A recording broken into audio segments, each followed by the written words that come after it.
So my name is Carmen Bolt, the oral historian at William & Mary. It's currently around 12:30 p.m. on November 9th, 2018. I'm sitting in the William & Mary Washington Center in Washington, D.C. with Dr. Beverly Thompson, a graduate alumna of the class of 1999.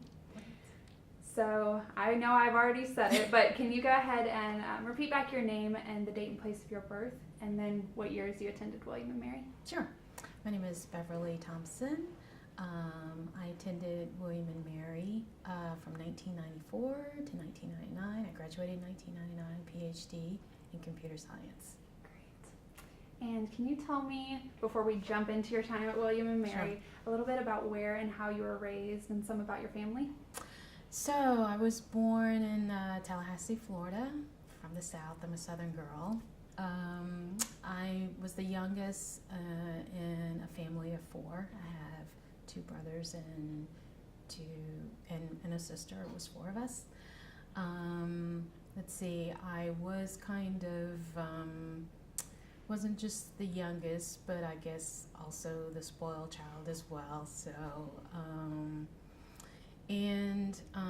a lot of who and what I am in terms of science and my interest in that was kind of based on the fact that my sister did a lot to kind of encourage me as a child. So I went to museums and, like science fiction and all those type of things. So even though my parents only had like a middle school education and they didn't finish high school and they didn't go to college, I was able, from the encouragement from my sister and my brothers, to go to college as they did. So my parents were really proud of kind of all my accomplishments, and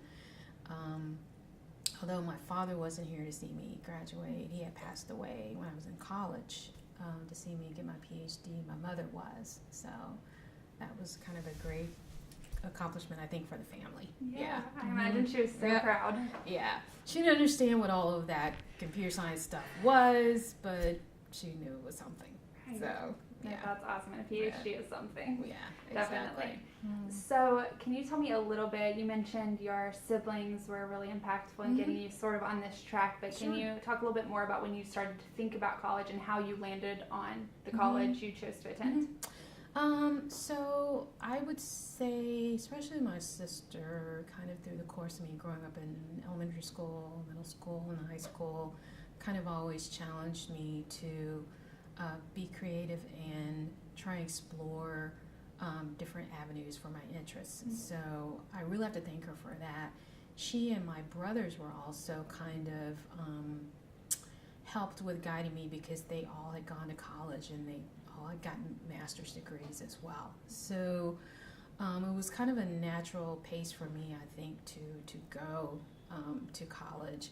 And I got interested in computer science because I think maybe around 11th grade, our guidance counselors were helping us go through the process of figuring out what we wanted to do, where we wanted to go to college, what we wanted to major in.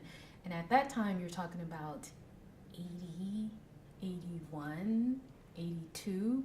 So the whole notion of going into really an area, a career in computer science, was kind of really a new thing, especially with women. There wasn't a whole lot of women to talk to about that. But our guidance counselor gave us an opportunity to just explore computers on this, careers on this computer. And I was so fascinated by what we could do, what we could print off, what we could kind of explore, and I was like, wow, this maybe computer science would be kind of the role for me. So I thought about different schools, and I wanted to stay in Florida. It was tuition was better, and living with parents was even better. So, and Florida State University was right down the street from where we lived, so it was kind of a natural option between that, Florida A&M, Tallahassee Community College.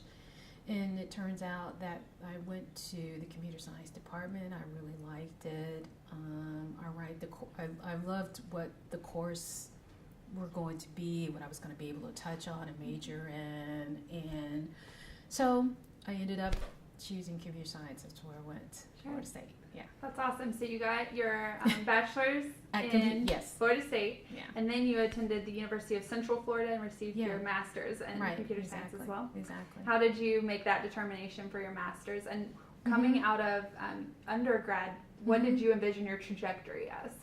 That's a really good question, because I came out and I had programming courses, so developing software, whether that was going to be for a government job or an industry job or a small business job. And so I wasn't really sure, so I was taking kind of internships, and I'd done a little bit of work for the state doing some software development. But part of me really felt like I wanted to explore more and really maybe go on the research side of things. And so I decided I would go into SAIC master's programs, going to University of Central Florida. I really liked their program. I had other family members who were in the area locally, so it kind of made it an easy transition, and I was able to get funding to go to school. So that made a big difference. Yes, understandably. Right. So with all those in mind, I decided I would continue on into a master's program because I really wanted to explore doing research. Okay, So, great. yeah. Great.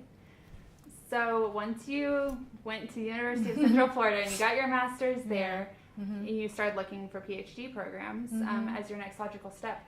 What were you looking for in a PhD program, and how did William & Mary get on your radar? So this is going to be an interesting journey of how I got to William & Mary, because I finished in 1990 in my master's program. Okay.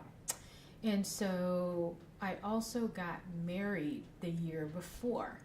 Right. So I was married to a military officer, and he had just gotten stationed Desert Storm, so he was overseas.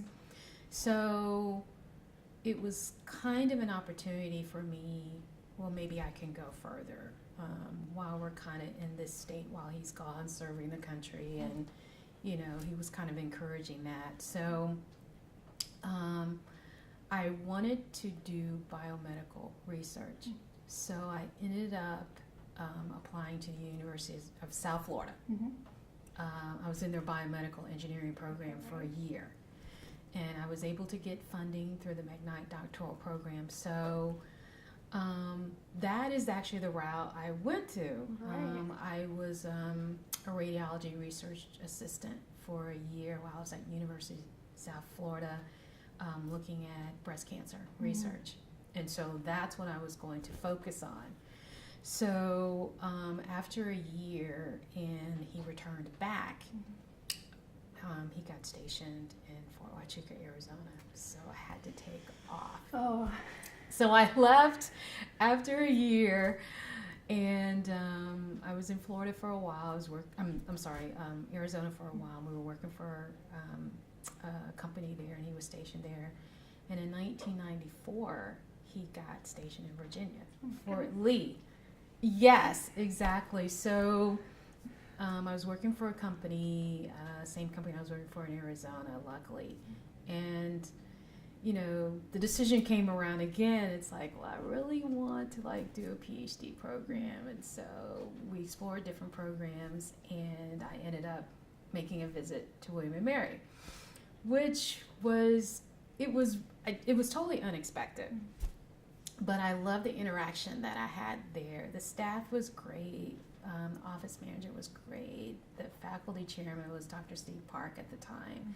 And I told him, what I was interested in and what I'd kind of done. I wanted to do research, and they basically just laid out a great program for me. Yeah. And also encouraged me, we'll be able to help you apply for some funding, and because I couldn't do the McKnight since it was Florida based. So after all of that, I just decided to come to William & Mary. So that's 4 years actually after completing, was it 4 years? No, 1990.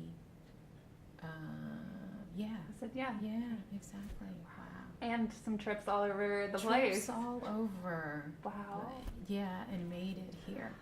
So that's how I ended up choosing William and Mary. And well, there are a lot of things to offer. Yeah, as no, a that's result. great. Yeah. And I would love to, and we can get Yeah, into more sure. of that also. Yeah. But I want to know what your very first memories of William and Mary were. You mentioned Yeah. kind of your interactions with Yeah, the sure. department, but what did Yeah. it look like, smell like, feel like? So when I first get to Williamsburg and you're in this historic place, so that in itself, I had a lot of mixed feelings, Yeah. right? Because you know the history of slavery, what Williamsburg mean, what Yorktown mean, what's Jamestown, and so you're kind of in this space where, you know, it was a different experience for your ancestors. So here I have the opportunity to go to school and kind of really make an impact in the school, in this history. So it was kind of overwhelming. And then I get on the campus and it's beautiful, right? It's historic, it's all of that. And sort of you're trying to figure out, will I really fit in here as well? You know, so it was a lot of mixed feelings at the time. And it was a lot of mixed feelings even when I started, Sure. you know. So it was just a mix of, wow, historic, oh gosh, this is new. What is this going to mean for me, Yeah. basically? Yeah. Absolutely. So, yeah. And how about those first weeks or months, or really even that first year being at William and Mary? What were the feelings you had about that, and did that change over the course of the time you were there? So my feelings about the university, actually it took a while for me to kind of really get into who and what they were, because I was driving from the Fort Lee area, right? So I was driving, maybe it was an hour and a half, a couple hours or something like that. So I was a commuter student for the first year. So I basically came in to take classes, you know, and then often I'd leave. So kind of the whole sense of the university and who and what Williamsburg was really didn't get a feel for it for about a year. Sure.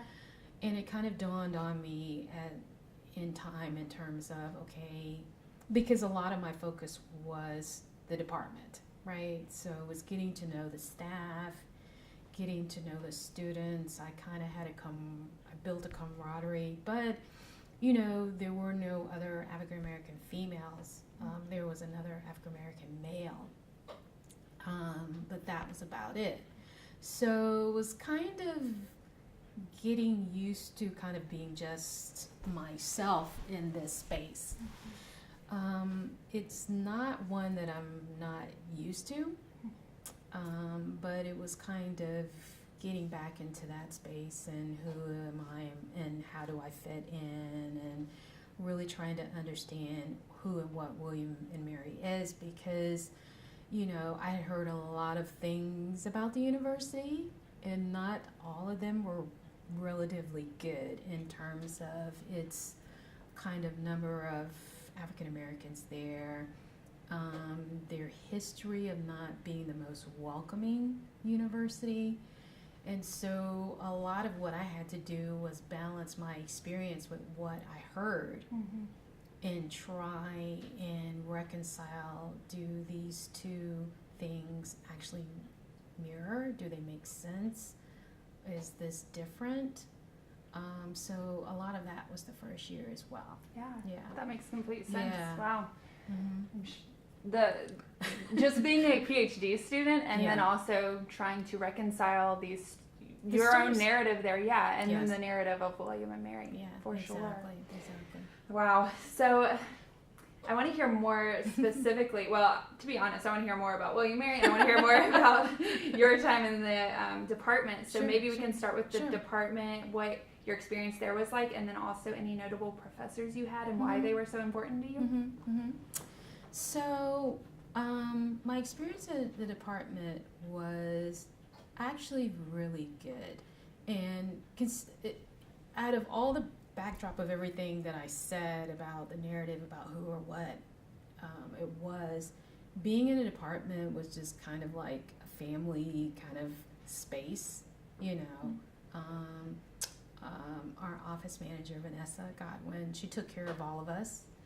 And I feel like she did a really good job of really kind of taking care of me and making sure I always felt comfortable. My dissertation chair, Steve Park, was really good. And he was welcoming. He told my husband at the time, he was like, we'll take care of her.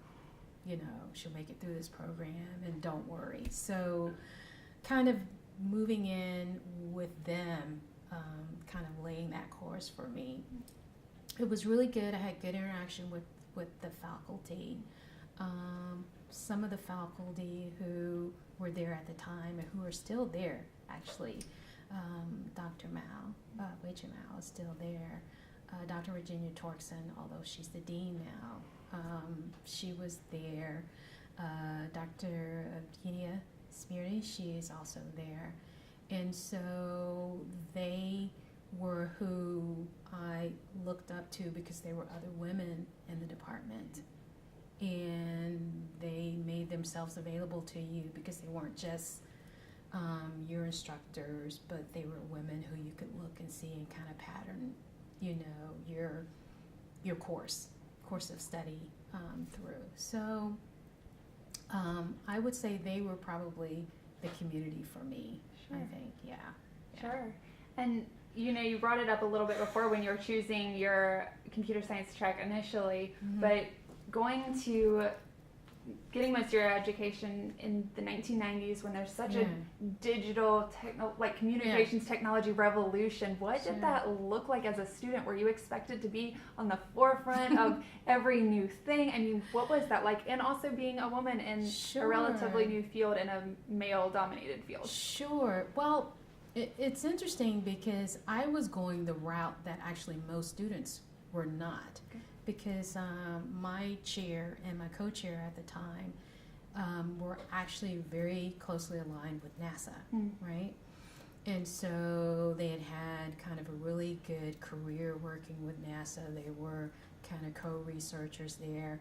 And so my field was going to be a lot more relatable to the aerospace side, right? And so in that perspective, it wasn't so much kind of looking at what's the latest, greatest technology and jumping into that perspective. It is, where are we pushing technology from the aerospace side into an area of where it can be the most helpful to people. And so that is something that I wanted to do. So when I did my work in spectral analysis, spectral classification, it was applied to how can we use this remote sensing imagery, the satellite imagery that's been used in all these applications to help the agricultural field. Right. So how do we use it to take pictures of agricultural fields, to collect data, to help farmers do their job better, right? So for me, it was kind of breaking open that space of where are we pushing technology towards helping people, helping humanity, that type of thing. So that's kind of what it meant for me, and it was a good space and direction for me because I had always been in that space of what is technology going to do to help. It's one of the reasons why I went to biomedical field. So when I got introduced to the possibilities of doing this research with Dr. Park and Dr. Rahman at the time, it was really perfect for me. And also with my older brother who had spent many years as an agriculturalist. It was interesting to have a perspective of working in this field as a technologist when he had worked many years on the ground, working with farmers. He worked for the Farmers Bureau. So we used to have interesting conversations about what he did on the ground as opposed to all of this technology and imagery and all of this stuff I was doing to help really in similar ways. So I mean, that's like your ideal line of communication, right? Between those fields. It totally is. Seeing how the innovative thinking and putting that into practice is impacting individuals on the ground. Yes. And being able to complete this research in William and Mary that had this type of impact kind of led into me continuing to do this for the next 20 years. So I've always looked for projects that had kind of an impact in terms of science, medicine, humanitarian causes, all of that. Yeah. So, yeah. Yeah, no, absolutely. When I was doing research and just reading over what you had sent me and shared with me, I definitely, even as you were just saying, looking at something that exists and seeing how it can be used toward humanitarian aid, toward new areas and fields, I could just see how that is a line that has gone straight through your life and career, and I can't wait to get to that point. But before we do, let's just a couple more things from your time at William & Mary before we look at your professional trajectory. Sure. So, there were a couple notable individuals working either on campus or around campus when you were attending. Now, you mentioned your first year was mostly commuter, so that might have impacted whether or not you were able to see these individuals. Also being grad student, I think, maybe is a different experience. But Dean Carol Hardy, she did end up retiring. I think even that maybe that first or second year you were there, but I'm not sure if you had any interactions with her. I didn't have any interactions. No, I didn't. Oh, gosh. No, it's wild. And then Sam Sadler, Dean of Students, was around, but I'm not sure, again, how much interaction he had with graduate students versus undergraduate students. No, didn't have any, And then Bob Noonan, who is professor of computer science, I just read that he had just passed, and I was wondering if you had any memories. I was actually going to mention him as well, because Dr. Noonan was there, took his courses, of course, and when I came back last year for, I believe it was homecoming, when you started the 50th anniversary. And so it was good to actually see him. He was there. His wife, Debbie Noonan, was there. And I have pictures of him that I took during the computer science diploma ceremony. So he was there, and I'm so sad of his passing and all he's gone through, but it was so great for me to see him because he was part of my experience there, and to know that he still has had this impact at the school and at the university means a lot.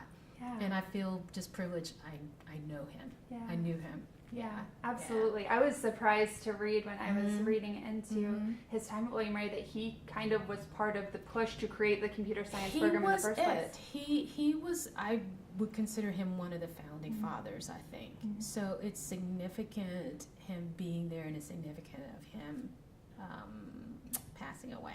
Yeah, absolutely.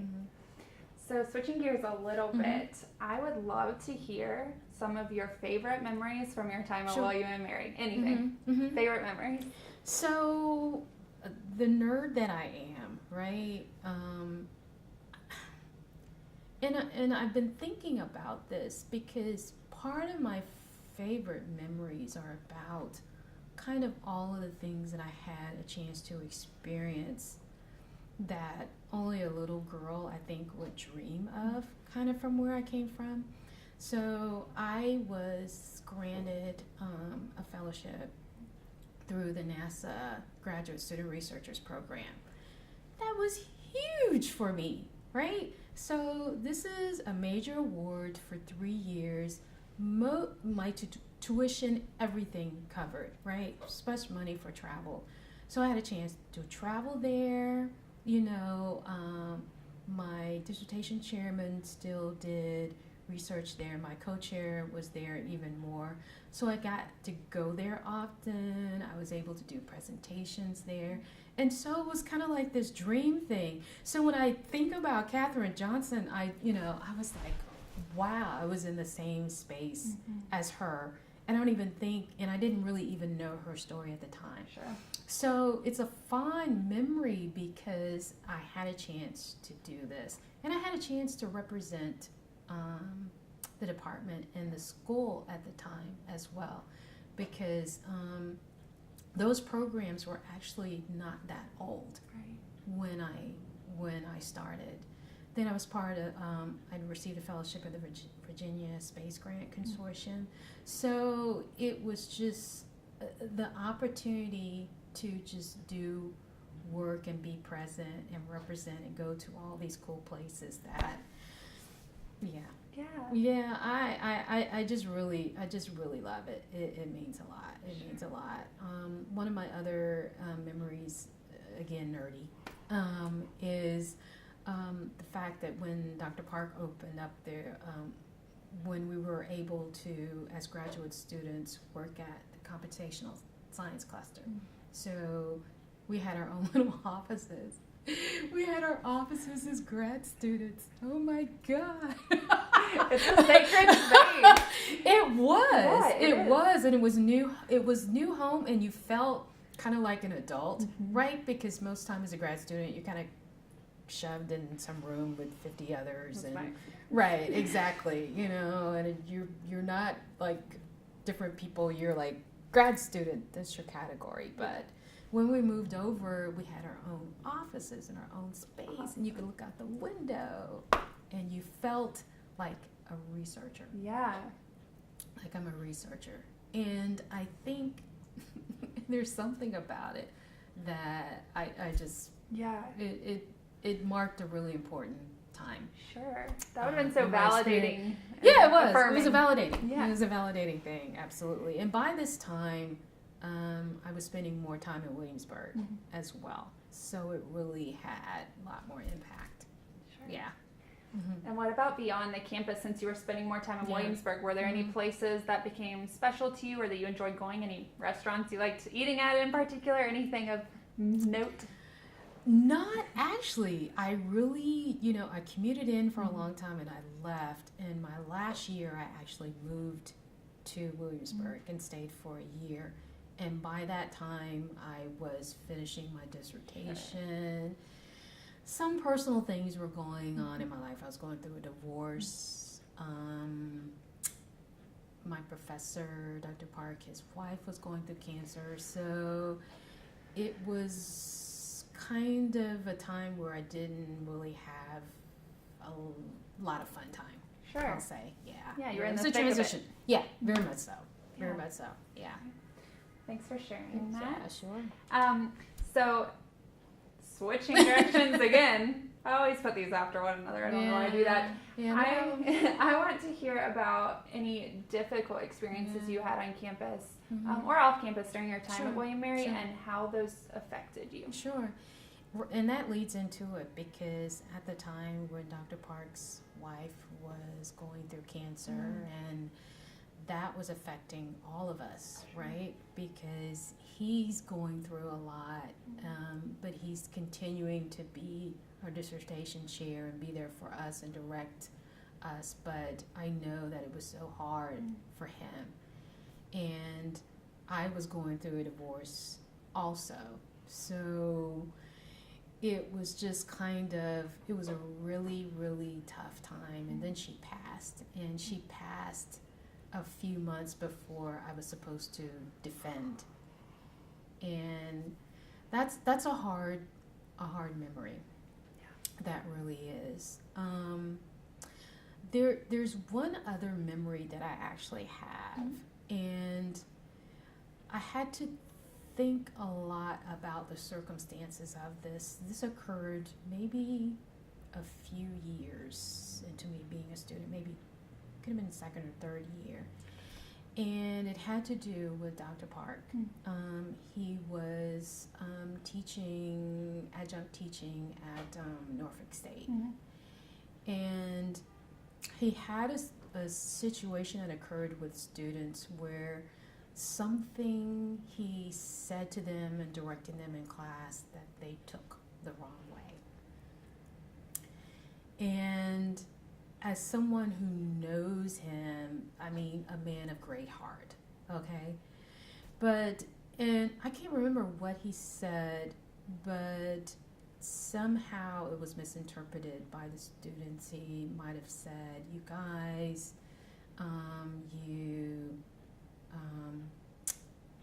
all of you, it's something that he was saying that, and he says it to us, he said to us all the time. And so the students that took offense, I can't remember whether they had filed a formal complaint, but some complaints had been made. And he and I had this difficult conversation about what he said. And, you know, and I had explained to him about the context of the word. And it's a word that kind of for African Americans, you know, doesn't always have a good connotation to it, you know. And so I can't remember what actually kind of how it was resolved. I think I might have been asked to write kind of, what do you call it? Like a character? Yeah, thank you. Pathology. Yeah, for him, like a character reference. I can't remember whether I had to do it or not, but it was really, really tough time. It was really hard because I'm juggling between I'm the character reference for my professor who's white over the other African American students who have a legitimate grievance, you know, and how am I going to resolve this? Right. What is this going to look like? Oh my God, how did we get there? How do we get here, you know, in this program? But so it was unpleasant, but it allowed he and I to have more conversation about my experience, I think. And I think he had a better understanding of my experience as a African American student. Sure. Yeah. Do you remember what his sort of how he responded or received what you were telling him? Completely. Yeah, yeah. He understood. He understood. I understand the context from where he was coming from, but he understood mine. So I think we had a mutual understanding. Yeah. Sometimes it takes that, you know, for this to happen. It's a bad memory, but it's also a good memory because I think that I was in a department at a right time to be able to give him the right kind of feedback. Yeah. Because I don't know who else would have been able to give him that feedback. So, Sure. yeah. Absolutely. Yeah. So more broadly, Sure. and it speaks to this, but more broadly, what was the experience of being an African American woman on William and Mary's campus in the 1990s? If you can speak to that some. Well, what's the experience like all over, right? True. Yeah. So it was another space of being kind of the one and few, you know, and you feeling like here you are in the space, and it's often the feeling of like you're representing your whole race as you're walking around, which can be kind of tiring. Sure. You know, with people also not sure of who you are and how did you get here, right? So also during that time is where a lot of opportunities were being made for African American in spaces, and so there was the issue of what's happening with affirmative action and how much is that a play into the enrollment numbers and the recruiting, and so you get questions of, you know, people, you have to prove why you deserve to be there, basically. So you spend a lot of time proving. So you kind of walked around with your resume on your back a lot, you know. But as hard as that was, and I kind of gotten used to it because, I mean, I graduated in 82. So I had been in spaces when I was in Florida State, as in computer science. I was kind of the only African American in that program. So you're kind of used to being in that space to where you're sort of the spotlight and you don't have others around. William & Mary was no different. It was no different. I think I could better handle it because I was older and I'd had an opportunity to know who I was and be confident of who I was. I could see that being a different experience for undergraduates. I can definitely see that, and I really wish I had had the opportunity to interact with more other women who are part of the school at the time. Sure. Yeah. But definitely by the graduate years, I think you are so typically insular to your department that really you're not getting out on campus all that much to interact with the campus at large. So that makes sense for sure. So I always ask this question because so often I hear that individuals' experience at William & Mary it's been defined as being in a bubble or isolated or set like apart, like occurring in a vacuum almost. And I wonder because college campuses are like little microcosms of society. They are. So I always ask how students saw nationwide, worldwide, sociopolitical issues or the climate play out on campus. So things going on in the world during the time, you were at William & Mary, like the AIDS crisis or the Oklahoma City bombings or Chicago heat wave, the Clinton administration, O.J. Simpson trial, Y2K, right there at the end, Y2K, right, especially given your background working with computers and all of that. So did you see or that play out on campus, or did you have conversations even within your department of these different things going on? So I agree with you about being on campus was like being in a bubble. And being a graduate student and PhD, it's even more, right? Your world exists here. You don't actually have time for another. But you did have a chance to have conversations about what's kind of going on. And Dr. Park was very political savvy and watched the news. So we always had conversations about what was going on in the world, which was kind of really funny at the time. But it was a bubble, and for the most part, everything that was going on outside for me didn't really exist inside in terms of event-wise. But for me, my bubble was still the typical experience of being the only African American in the space, right? Or very few. And so that dynamic was actually larger than any other that was going on. So because for me, it was managing being the only one and expectations and what that means. So I think that was the bubble or the space in which I lived in. Right. Yeah.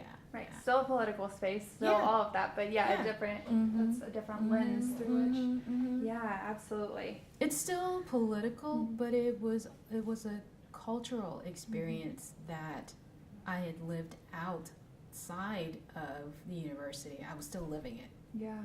In the space. I was still living it. Yeah. And I hear, I've heard similar things even from students who graduated last year. I think that's one of maybe the really useful parts of collecting these interviews is seeing how that has persisted and what that means and how William & Mary changes to become a more accommodating or safe space for individuals. So, that is one of my questions actually, if you have seen any changes at William & Mary over time or have seen them from even afar over time and what you think about those changes? So I like the fact that there are more women that seem to be on campus now. The numbers are up. The numbers of African American students are really up, which I really love that. I was really happy for a while the amount of students that they were admitting African American in the computer science department, even at the master's level, looked like they were doing well. So I think that William & Mary is making strides to become more diverse. They're making strides, I'll say that. However, they do have a long way to go.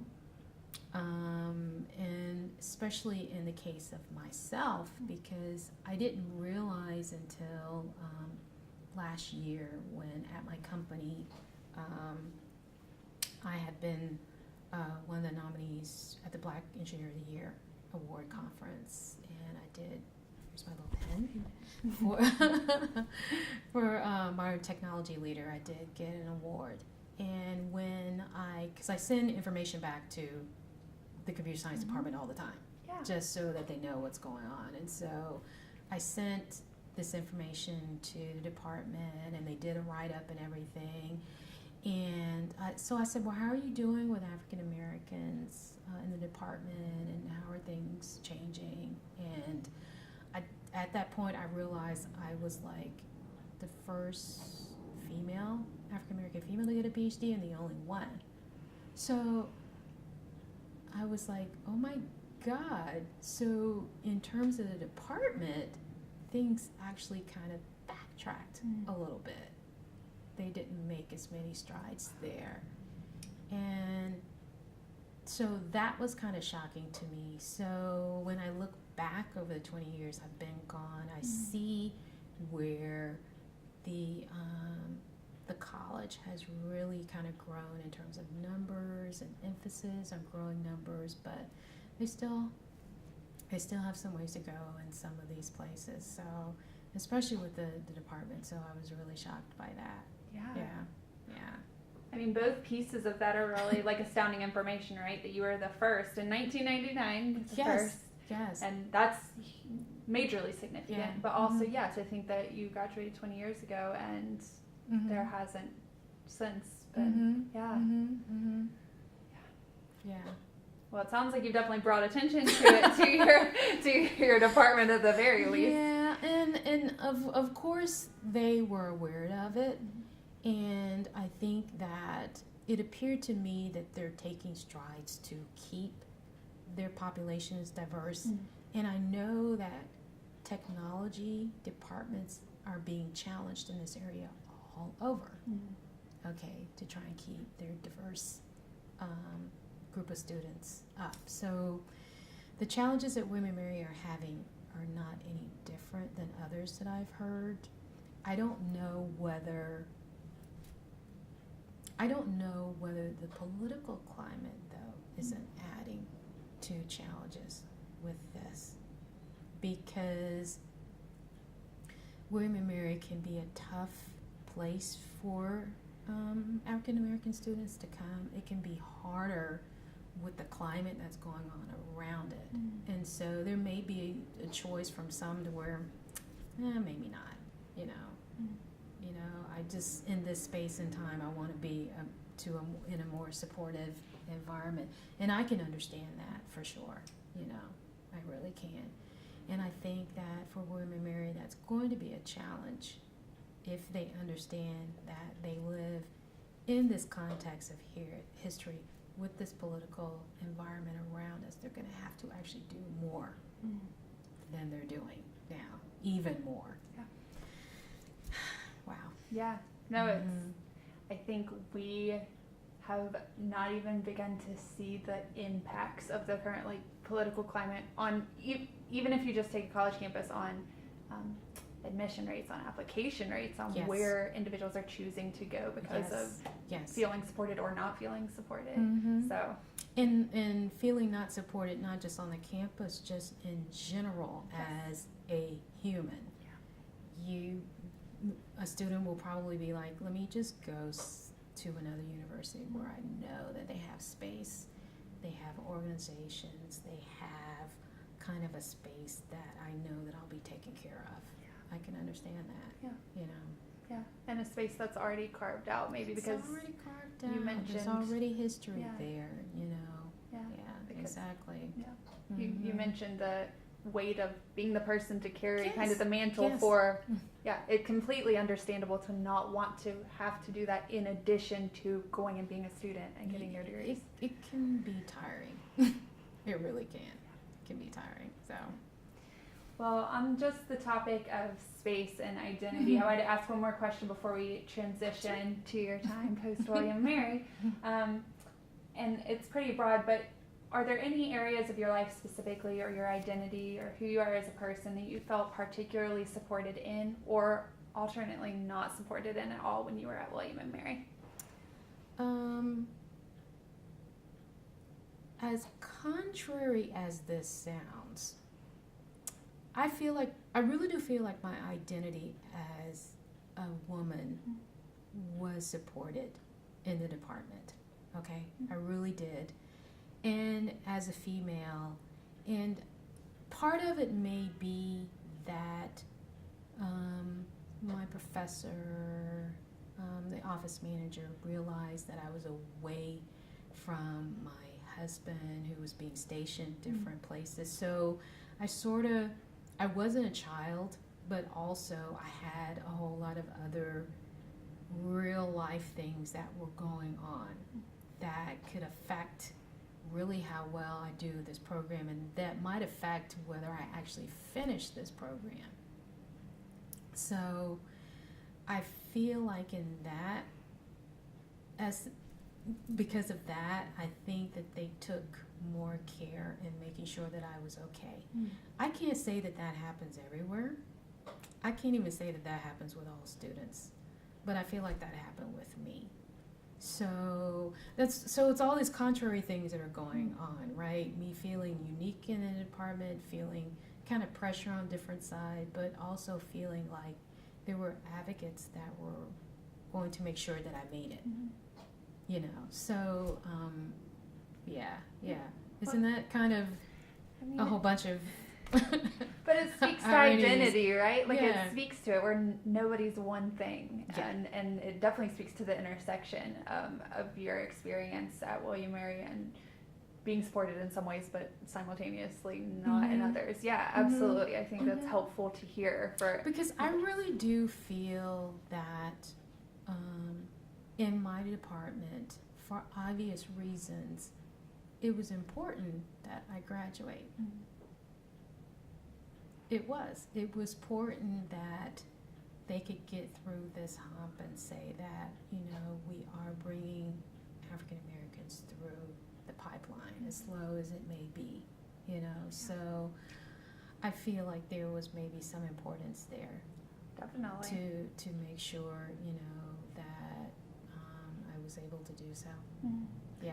I mean, and again, we'll get into. I keep wanting to jump ahead. We'll get into this in a minute, but it gets that kind of something that you do with career girls, right? Like this idea of identifying individuals who have made it and have, you know, accomplished such things and demonstrating that can be done, because if no one has done it yet, even in a specific space like William & Mary, then who's to say it can be done unless somebody has gone before. That's you know, right. so being the first is so significant in that way. So yeah, especially when I don't know how I didn't realize that I was the first in that context. I mean, I knew that this was a unique experience, but I don't think really kind of how great this was didn't hit me for actually a while, you know. So it's wild. Yeah, it's probably good, right? It's super significant. I mean, it's just an astounding story, but as you mentioned, it also is interesting to look back and see what has or hasn't happened since then, and hope and hope for what's to come. I have hope. So if we could now transition to your time post William & Mary, your career trajectory, what were you looking at? How were you feeling about to graduate from William & Mary with your PhD? What were your sights set on, and can you walk me through kind of your career trajectory coming out? So first of all, the month before I finished, I got divorced, which was a major thing, right? But I also had finished this dissertation, and gotten all that through, and so I was moving on to the space of like a real job, real money, okay, you know, full-time work. So I actually felt really good because it was new beginnings all around, right? I was single again. I was going to be able to start a new job. It was really exciting. It really was.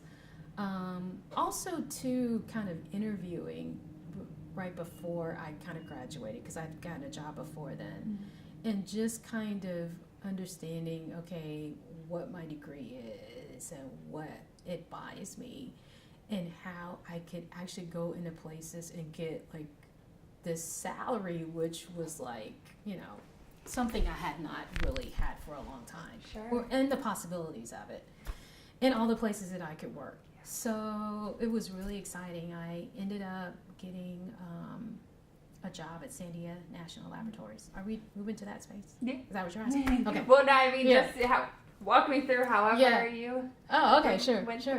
So I interviewed several companies. I ended up getting a job at Sandia National Laboratories, which was like great because this is going to be, so this is what makes my dissertation so great, because it was a direct result of the research in the dissertation. So it's like I'm qualified for this job because I did this research in this area. So I felt really great. I did a presentation there, my dissertation research. It was well received, all of that. And so now I'm going to be a scientist at this great laboratory. So that part was really great. I really felt good. I was really happy. And it's like William and Mary kind of prepared me for this, right? There's no doubt about that. If I had not done the work that I had done, if I had not done the research I had done, if I had not taken the courses that I had taken, I could not have gotten this job. So, yeah. So, William and Mary Computer Science rocks. That's awesome. No, that's one of my questions, seeing how your William and Mary education plays out. It did. Absolutely, it did.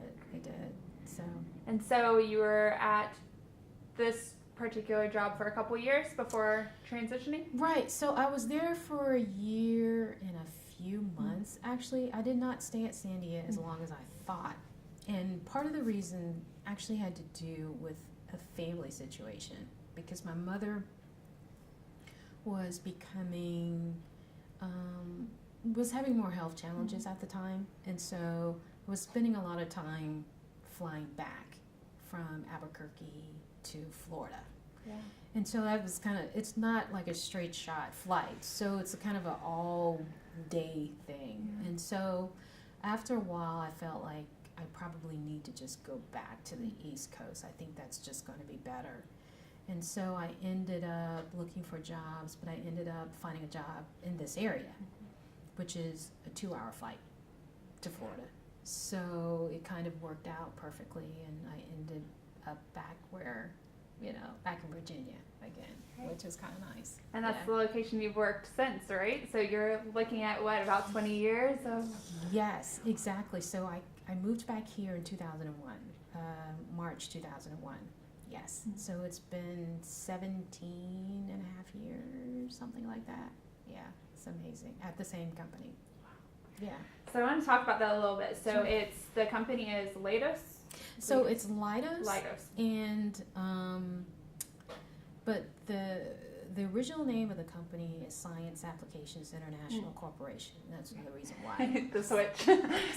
SAIC, yes. And so I read a lot about the company, and I came in and got an interview, and things look really great. And it's interesting when I interviewed, because I interviewed this job doing as a remote sensing scientist and all of this stuff, and it's going to be really great. When I got here, they actually needed a group of us to do biomedical research. Can you believe that? So I'm like, wow, so I get a chance to kind of go back to where I was trying to get to when I was at South Florida. So Science Applications International, they changed their name in 2013 because the company split. Okay. And so part of the company retained the SAIC, and then research development, intelligence community, defense part became Leidos. Right, exactly. So.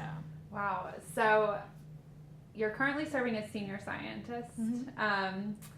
But you worked for, like we said, 17 years. So can you talk about some of the most impactful or meaningful projects you've worked on, how you've seen your job and your role there change and transition over the past couple of decades? Okay. So in 17 and a half years, I swear I could write a book on what your career can be like as a computer scientist, how great women marry graduate students are, and how great it is to be a female. Okay, I could talk about all of these things because for me, I started off 17 and a half years ago doing biomedical research. On this team, we were developing this technology to help pathologists read biopsy slides better. So it was called segmentation of tissue slides, right?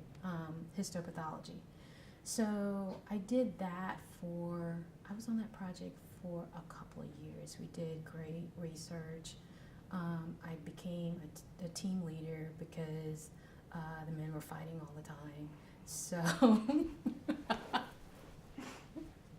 I bubbled up to the top as a team leader because myself and the person on the other teams worked with are the only ones that got along with each other. So it was the first lesson on leadership really quick, okay?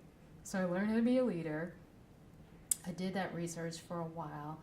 I was then given an opportunity but I'm like, I want to go back to remote sensing stuff. It's like, no, I got another opportunity to be a PI, lead to do a breast cancer project.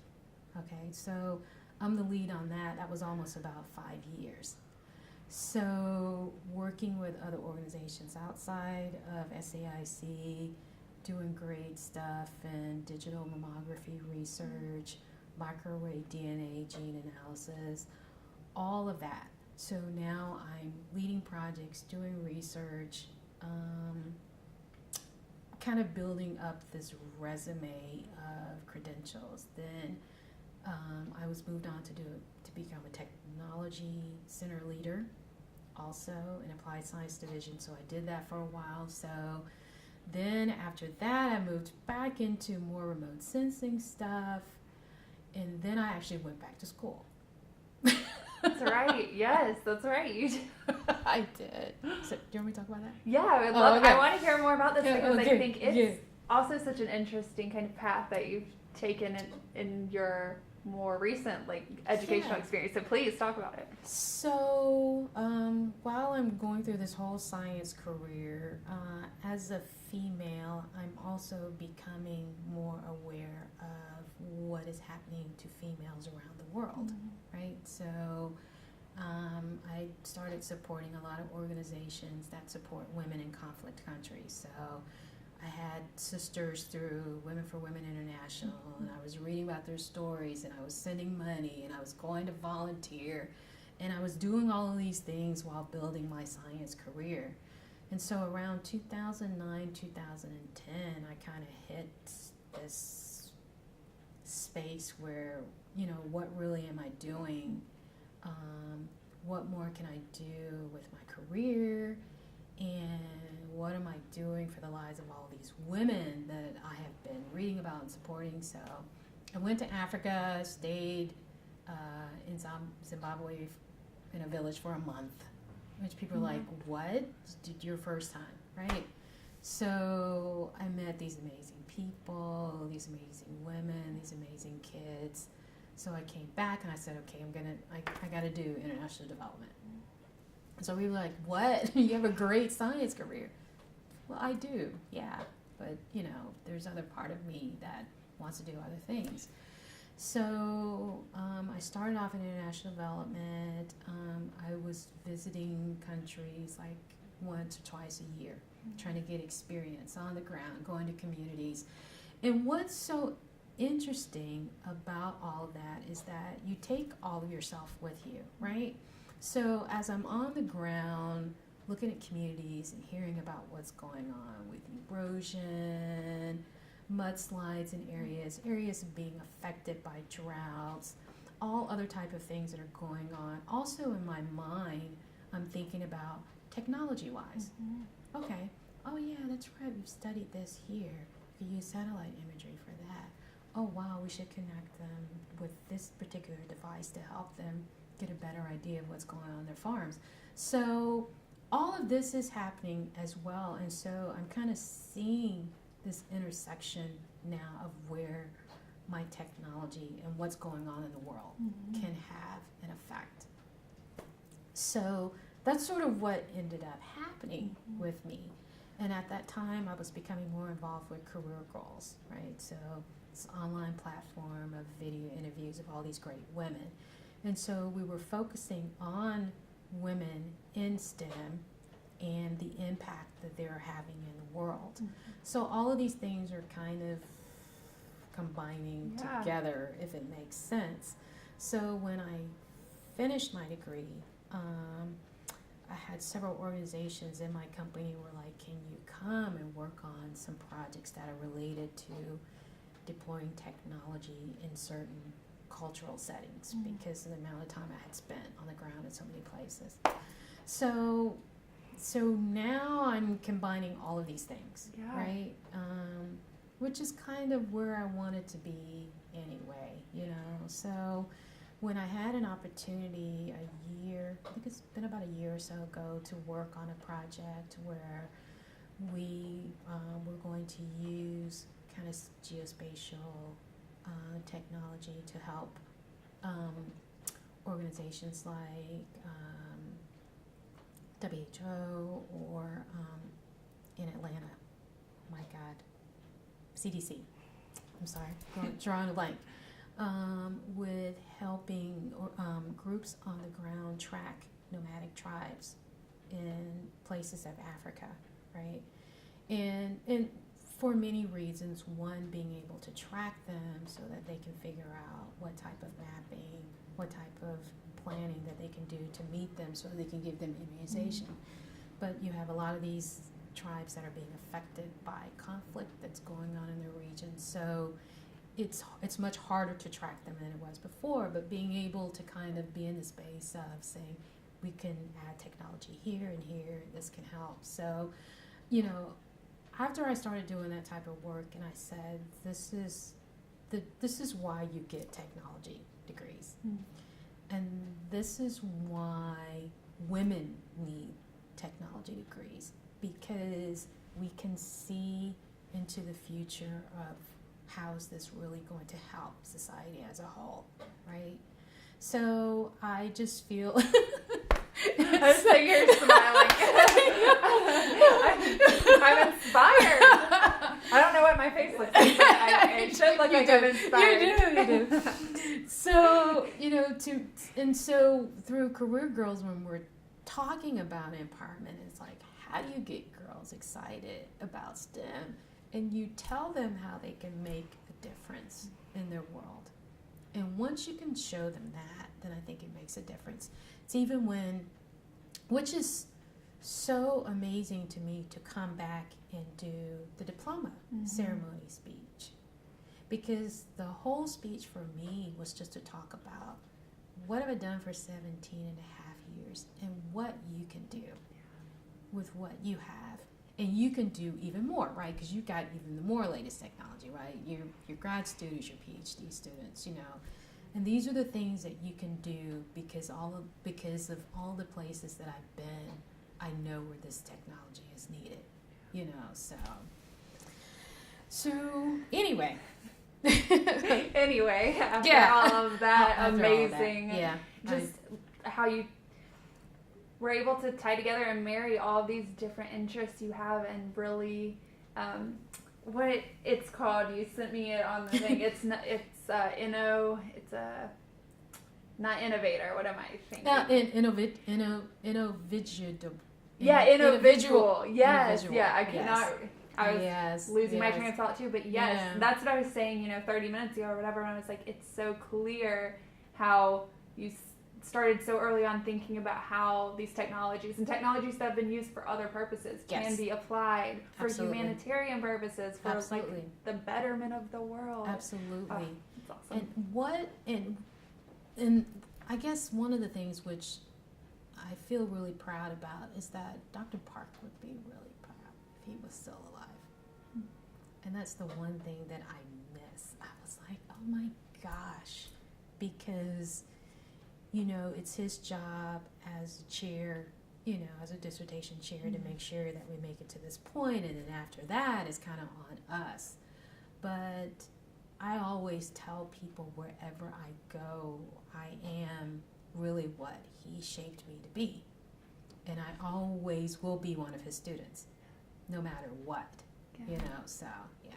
I'm sure he would be very proud. Yeah. I mean, every single piece, even the year, in Southern Florida, like every single piece has somehow played out later on in your life. And you've been able to pull all of those things together, and that's just really quite the... And I feel like for me, I was maybe the unlikely person in even all of the schools that I went through. I mean, I made good courses. There were other, straight A people who had better GPAs than I, but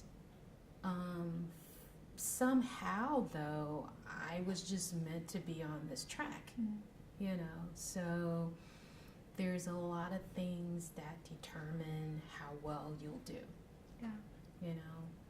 And I feel like part of it isn't just degree, but it's everything else that kind of makes up who you are. And helping kids not just learn a skill, but get in touch with who they are makes a big difference, I think, in how far they'll actually grow. So absolutely.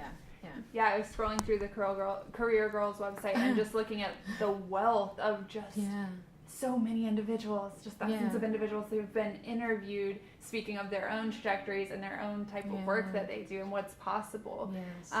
And then I know there have been efforts, maybe successful, you can help me clarify that, to like create means of viewing these videos and accessing these videos when you don't have the technological infrastructure that you have in Washington, D.C. necessarily. And we're working on that. Yeah. So what do you envision as kind of the next step there? So once the videos are able to be accessed and that spark and that confidence is instilled, are there other things in place to help move then on to the next step into the educational routes that'll lead upward and onward? So with, speaking of the Career Girls site, so for every role model that's on there, there's also curriculum that a student can actually access, basically.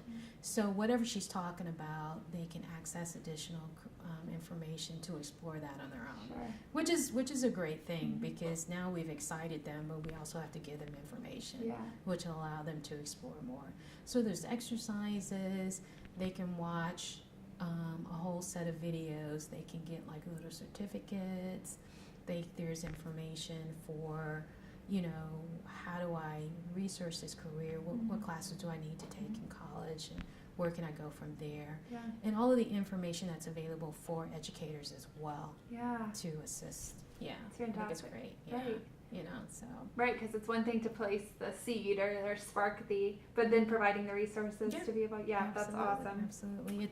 We've done 2 years of presentations at the UN Committee on the Status of Women, so I think that it's being well received. And many of the comments that we get from women all over the world is that, when are you going to do more role models around the world? And we have done the 17 women from 17 African countries. And so our co-founder at the moment is in Japan, and she's doing interviews there. We have requests from several refugee camps who have technology centers that are being placed there, and they want the content there. So there's a lot to be done. I would love to do William and Mary Women, get them on the website. Hey, who do I need to talk to? We'll talk. Maybe we can figure out where. It would be great. Yeah, absolutely. It would be great, and I think that they could have a whole page of William and Mary Women. There's such a network there of women who've gone on to do. They're doing awesome, so many things. Yeah. So that's great. Great. And do you have any clearly, Career Girls can do just nothing but grow, right? And there's so many ways to take this and avenues for this to go, and I can just see it getting bigger and better and more impactful. But do you have any personal just hopes or goals for your impact there, or even more broadly from a humanitarian perspective? So we are in the process of doing our pilot for the mobile learning center that we have. So we collaborated with World Possible, and we have our content on their Raspberry Pi, their Rachel. And World Possible is a great organization because they have provided a platform for educators with information. They can have their information actually placed on the Rachel, and the Rachel works as an internet and as a Wi-Fi. And so literally kids can access it as if they're on the internet. Right. And they literally take all of that information, put it on the Rachel, and you won't even know that you're not on the internet.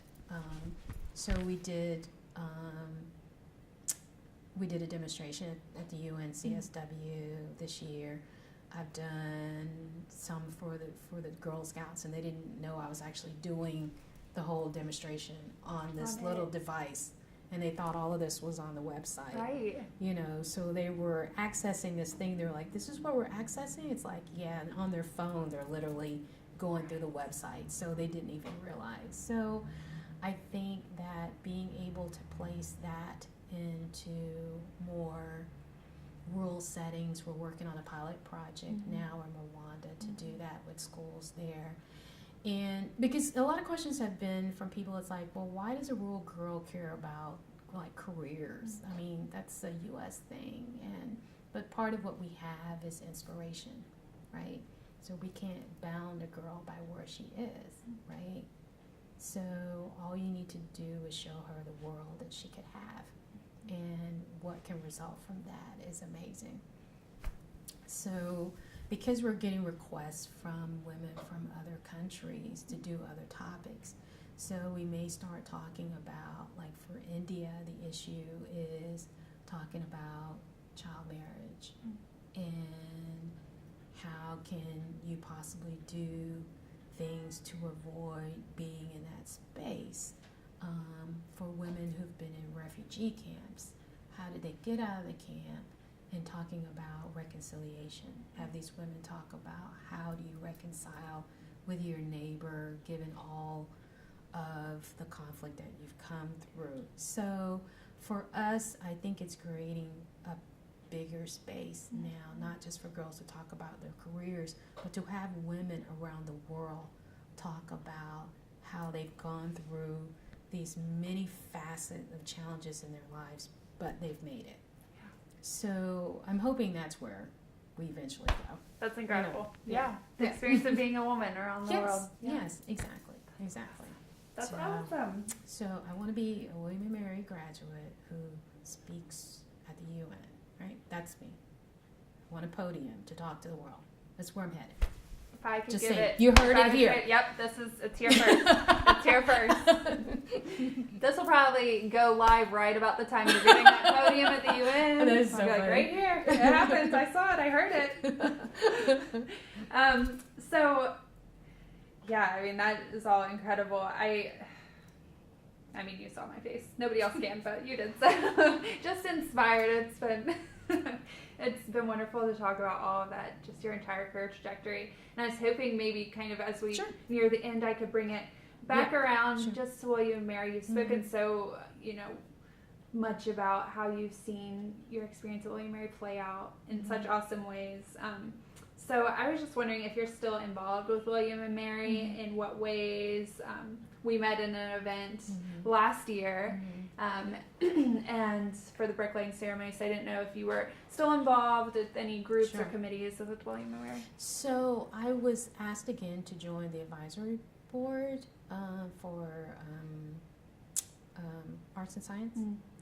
And so I contemplated that for a while, so we went in discussions about that again, and then I realized how crazy my schedule is. Sure. You're doing a couple things, just a couple. But I want to be jobs. more involved, though. I really do. So I'm hoping in the near future that I'll be a part of the advisory board. That's really a goal of mine, and I think that would be a good space for me to kind of bring experience and to see where I can help kind of the university chart kind of their next path. Yeah. Also, trying to do some more recruiting for the department. So next time when we're bringing in interns to see if we can get more interns from the department, and see what we can do about recruiting wise in general for students. So that's kind of next on my list. I have to figure out where to put it, but yeah. And then I was wondering about your involvement in the Huon Willis Association, or coming back for homecomings, or participating in even some of the events for the 50th last year. So I missed them at homecoming this year, but typically now it's on my calendar. If they have something here, I will attend. You know, when they had the event with Catherine, I was here. I was there for that. And so, so I definitely want to become more involved with them, and I want to start coming back to homecoming more regularly, because I know they try and do a lot during that time as well. Yeah. Great. So, well, I just brought up the 50th. We celebrated last year 50 years of African Americans in residence, and we're currently in a year commemorating 100 years of coeducation, just year after year, and it's great. It's wonderful, and we've, I think, learned a lot and seen a lot and tried to do a lot, but I was hoping maybe since you were able to participate in some things, or you've been just kind of, involved or observing some of those events, if you could reflect a little bit on what you think the impact of celebrating 50 years and 100 years is for a place like William and Mary. So there's so many ways to answer this, because number one, the fact that they recognized that something needed to be done other than maybe having a 50th anniversary day, or a program, but there appeared to be concerted effort throughout the year to raise awareness within the university, within the city, within the state, and I feel like within the country. That's impactful for many reasons, because I think the university recognizes the importance of doing so, recognizing these women and what they contributed, and also seeing that the only way they're going to move forward is to step back and kind of take a look at who we were, what we were, what happened here, which doesn't feel so good. But it's sort of kind of the way in which you mend and you make a start. So I think that was very impactful, what was done. And it's interesting that the 50th African Americans coincides with 100, because it feeds into it as well, So, and for them to recognize women, it's the same thing. The fact that they're taking a concerted effort to do so has impact on women who are here, right? Women who have graduated and women who are coming, right?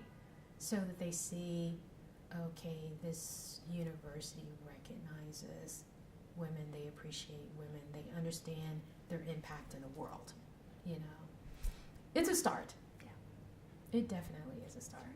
Yeah, it's a start. And to kind of all of that, also, do you mind reflecting just for a moment, first on the value of diversity and inclusion on a college campus and just generally, and the value and contribution of women, which you've spoken a lot to in this interview, but if you wouldn't mind just kind of reflecting a little bit more on both those things. Well, so college is kind of one of your first microcosms of the world, right? So in college is is a major preparation space, because part of your curriculum isn't just what you're going into, but part of your curriculum is liberal studies and studying sociology and history and all these other things. So college is this preparation space, and it needs to represent what my life is going to be like when I leave the doors. So first of all, college, I need to look out and see myself and people that don't look like me, right? So that in itself has an impact on how I think about the world, for sure. Allowing college to be diverse also allows kind of a forum for all different ideas to be given And the first place for someone's ideas to be respected.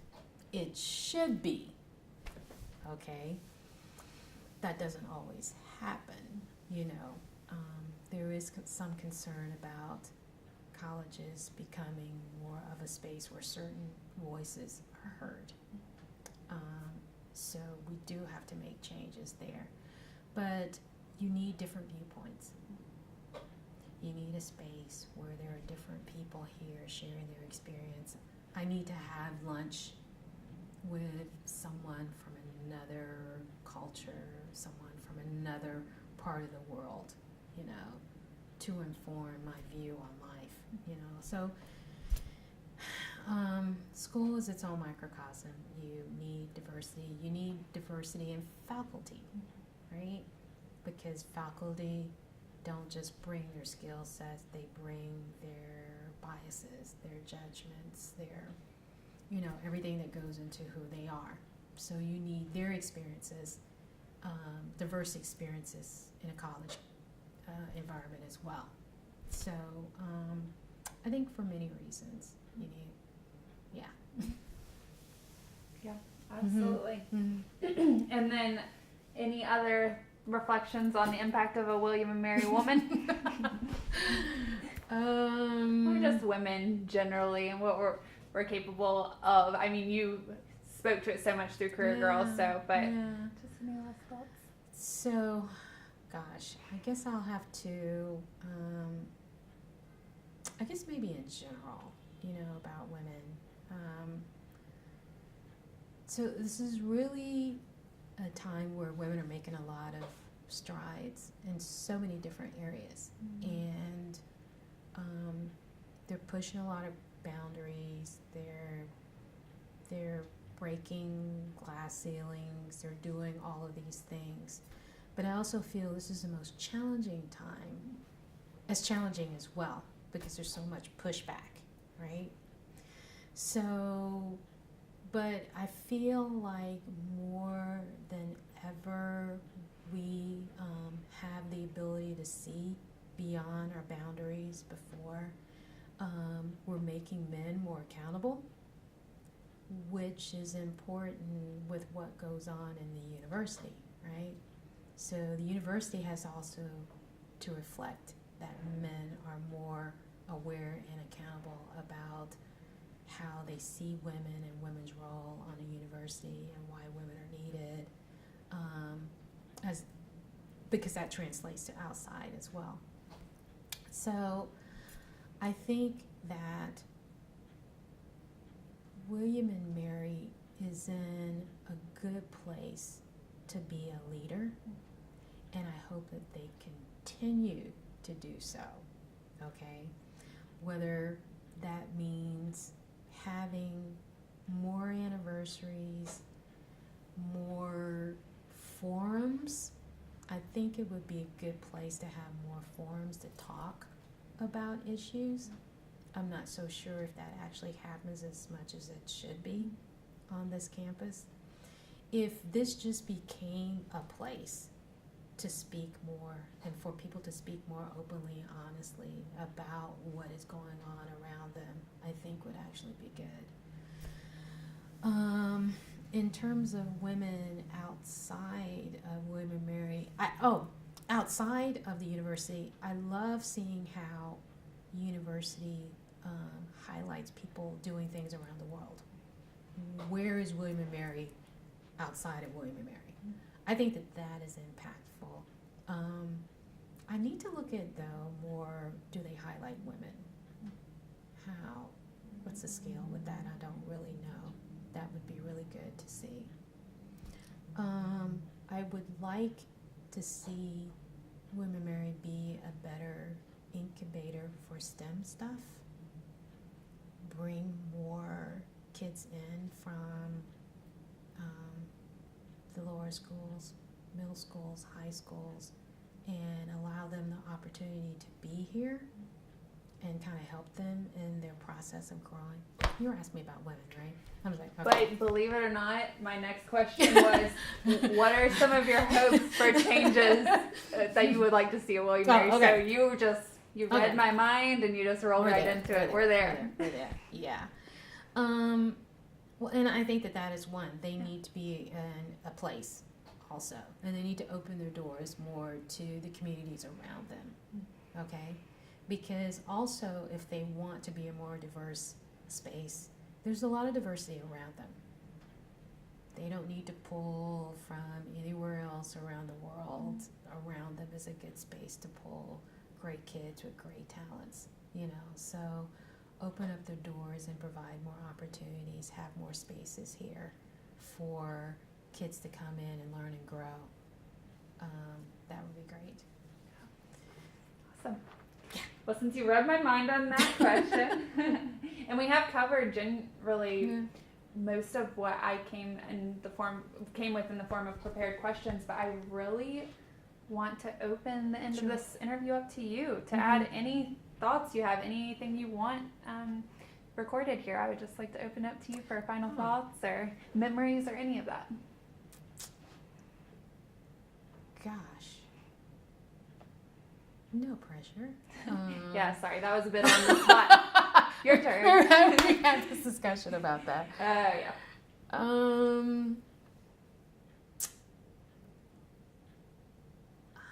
me think.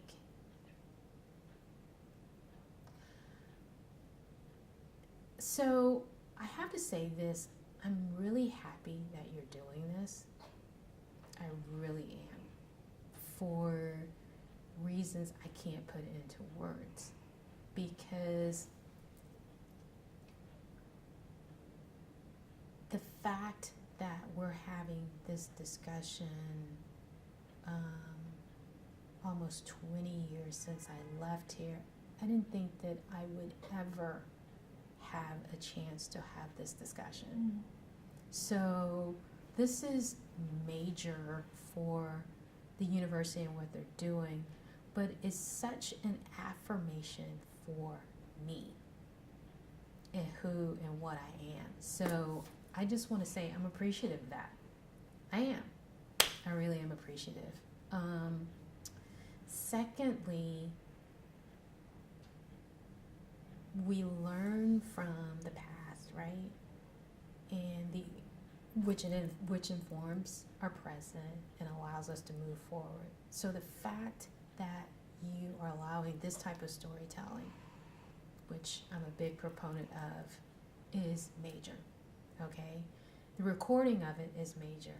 I'm excited to find out how the information will be used, right? People will have access to it, and what impact it's going to have with others who see it, which may lead to other stories that either will be investigated or have its own impact on those who see it, read it, research it, whatever, which I'm sure the university has, desire for all of those things to happen. So I'm just happy about that. So I'm happy that this has been done, and I'm happy I've had a chance to kind of speak from my perspective, on both sides. So it's really an honor. Oh. It really is. And considering the fact that,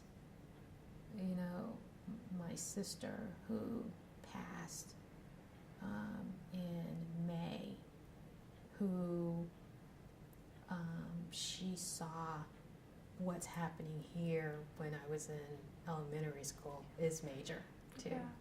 So it's just, it's good.